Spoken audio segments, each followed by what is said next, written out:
E uma proposta de emenda à Constituição apresentada na Câmara dos Deputados estabelece a cobrança de mensalidades em universidades públicas brasileiras. Polêmico, o tema enfrenta a resistência de partidos de oposição e tem gerado controvérsia nas redes sociais.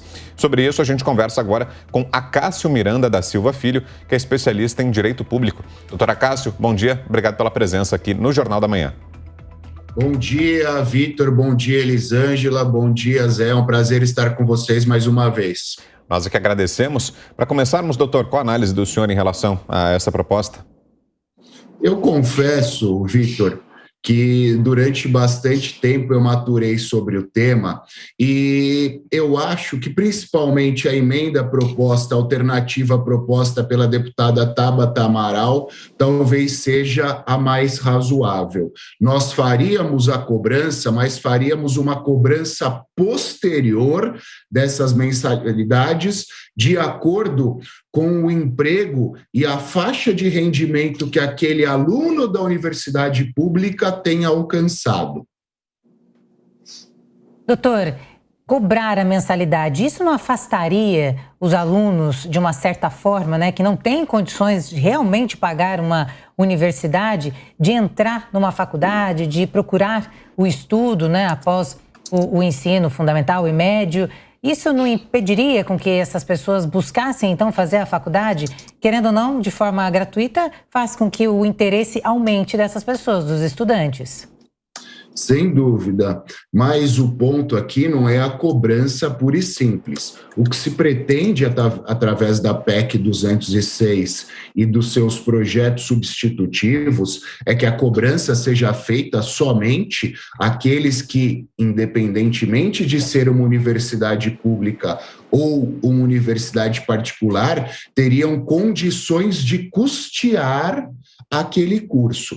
A título de curiosidade, hoje, num curso de medicina da USP, por exemplo, 85% dos alunos teriam condições de custear aquele curso, porque vieram das classes A e B e de colégios particulares cuja mensalidade é até superior àquele curso de medicina. Então, hoje, na universidade pública, nós não temos uma equiparação social. Aquelas pessoas que vêm do ensino público, infelizmente, na sua maioria, não têm acesso às universidades públicas. Então, o que a PEC pretende é igualar essa régua, fazendo com que aqueles que tenham condições de custear a universidade pública custeiem esse curso e esse dinheiro seja revertido na estruturação da própria universidade ou até uma forma de igualar aqueles que vêm do ensino público de base, ensino fundamental e médio, para que eles em algum momento tenham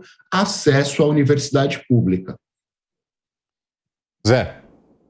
Pois é, esse projeto do deputado General Peternelli é muito importante porque coloca em discussão o que é visivelmente um problema para o Brasil e um erro. Chegam às universidades federais, principalmente esses cursos de ponta, né? Engenharia, medicina, quem estuda muito em escolas boas e que pagam cursinhos muito caros. Cursinhos muito caros. Existe uma indústria nesse setor de cursinhos. E aí há o desequilíbrio, e depois ele não tem absolutamente nada para repor ao poder público, né? Aí você pode dizer, mas eu conheço o filho de fulano que entrou numa universidade pública. É verdade, existem exceções. Então é preciso discutir, principalmente os recursos.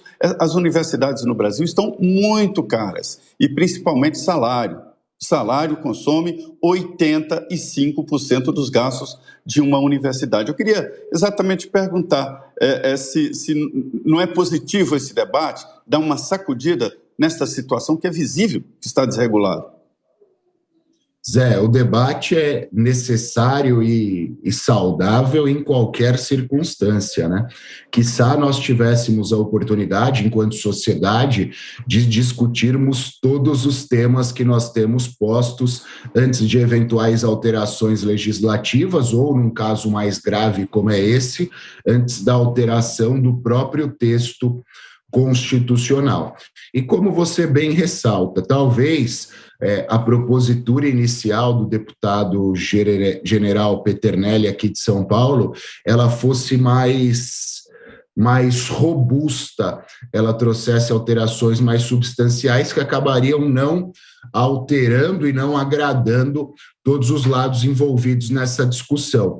Por isso que eu disse no começo e reitero agora, talvez a solução intermediária proposta também por uma deputada aqui de São Paulo seja mais satisfatória, porque ela agrada aqueles que pensam como o deputado que fez a proposta de emenda constitucional, uma vez que impõe certos custos àqueles que já teriam condições de arcar no ensino público e em relação àqueles que não teriam condições de arcar, mas fizeram uso do ensino público, se em algum momento eles tiverem, eles acabariam arcando com esses custos, não como forma de contraprestação, mas como forma de incentivo ao próprio ensino público para aqueles que vierem depois tenham condições de usufruir do mesmo ensino que aquela pessoa acabou usufruindo.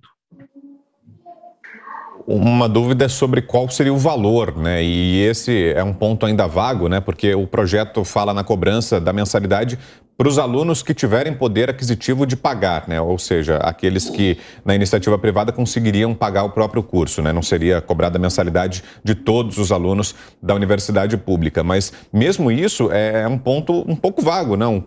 Quem teria condições, quem teria poder aquisitivo, teria que ser estabelecido um valor para cada tipo de curso ou não, um valor único. Como é que o senhor está vendo esse debate sobre a classificação de quem pagaria e quem não precisaria pagar? O fato desses valores ainda estarem em aberto, Vitor, de fato eu devo concordar com você.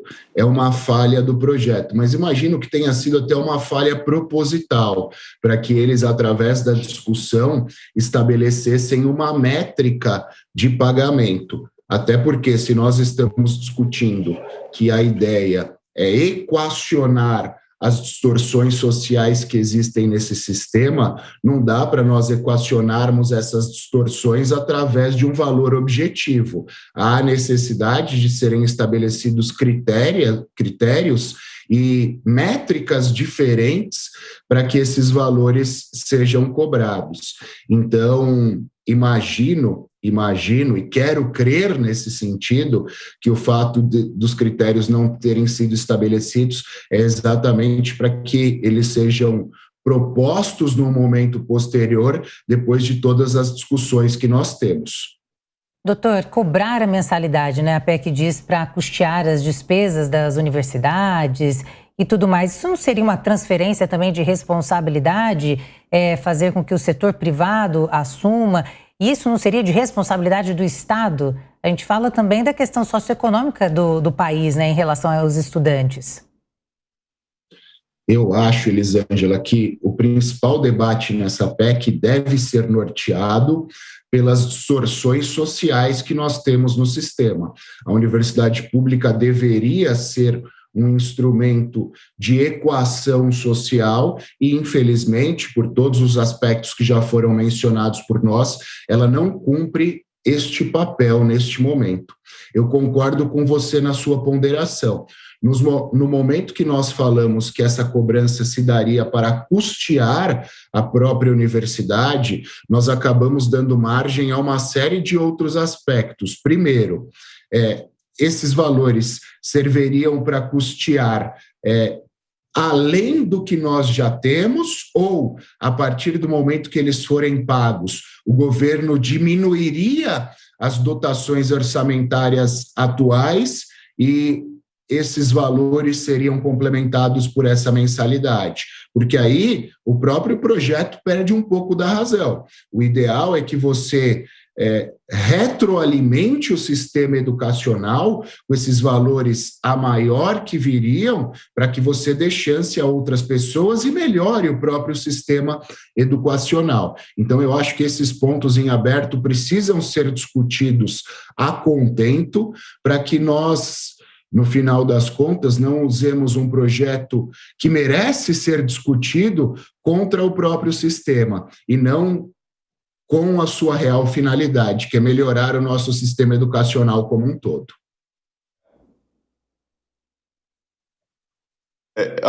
Eu tenho uma dúvida, inclusive legal, sobre a chamada discriminação afirmativa, né? Que são as cotas. Algumas universidades públicas, estaduais ou federais, têm cotas para quem vem de escola pública, para negros e indígenas, e sobra muito pouco para os que não têm cota, né? Por outro lado também, um debate assim sobre paga quem tem recursos, que não é discriminar, e aí negativamente, o que não está na cota, ou quem tem pais que têm dinheiro, por que ele é discriminado? Isso já não é uma ilegalidade, já, doutora Cássia, que a Constituição fala que todos são iguais perante a lei?